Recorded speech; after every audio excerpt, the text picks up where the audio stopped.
They see my disability, I see my ability.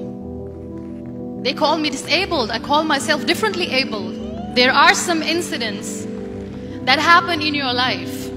Those incidents break you, deform you, but they mold you into the best version of you. And the same thing happened to me. I was 18 years old when I got married. My father wanted me to get married.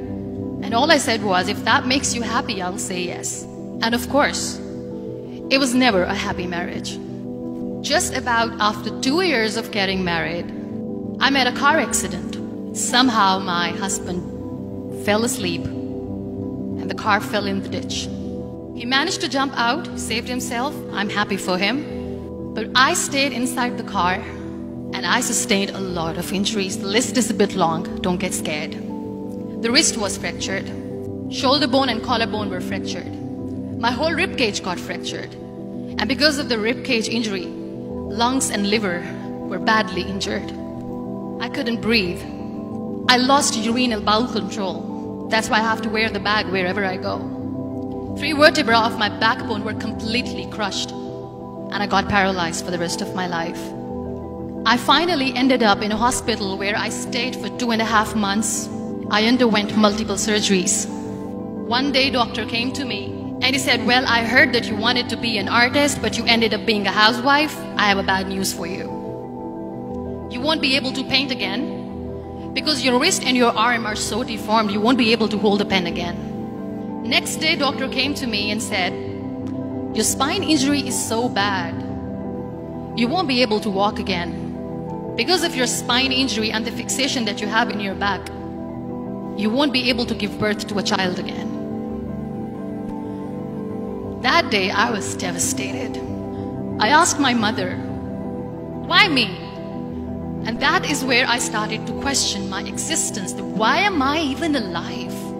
And that is where I realized that the words have the power to heal the soul. My mother said to me, this too shall pass.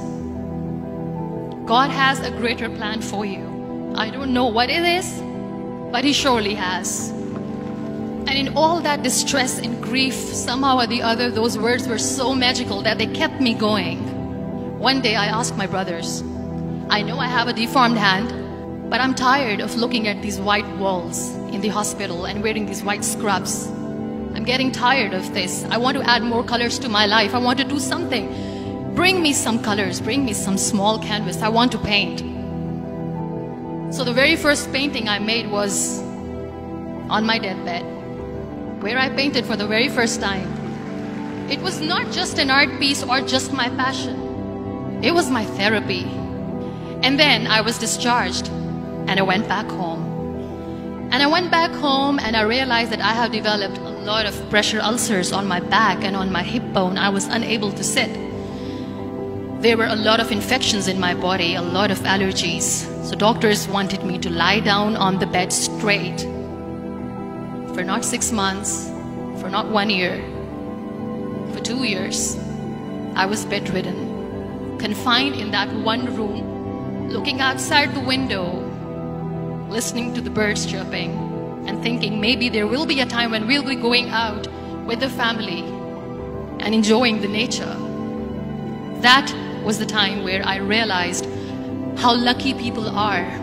That is the time where I realized that the day I'm going to sit, I'm going to share this pain with everyone to make them realize how blessed they are, and they don't even consider them lucky. That day I decided that I'm going to fight my fears. We all have fears. Fear of unknown, fear of losing people, fear of losing health, money.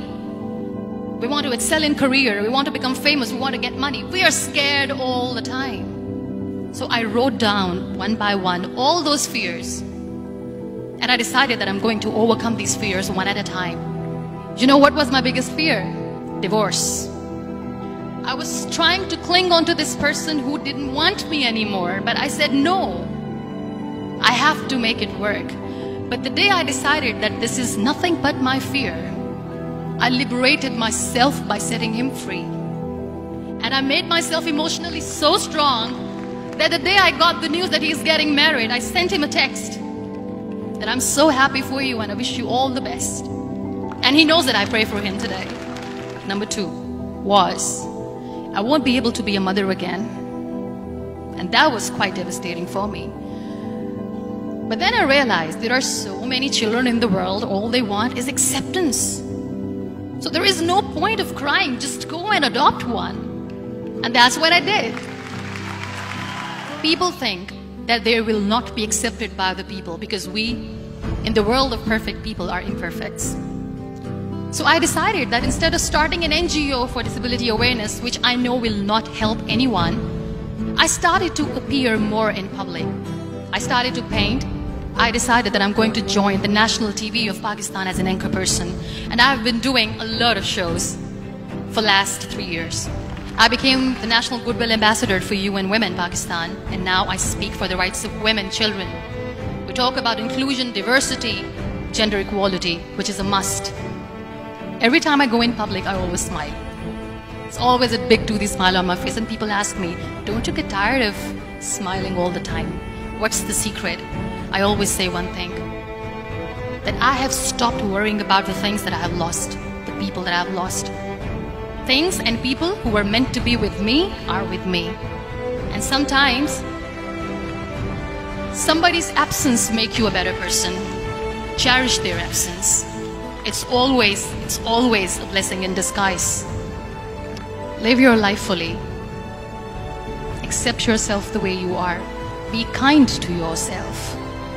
Be kind to yourself. I'll repeat, be kind to yourself, and only then you can be kind to others. Love yourself and spread that love. Life will be hard. There will be turmoils, there will be trials, but that will only make you stronger. So when you accept yourself the way you are, the world recognizes you. It all starts from within.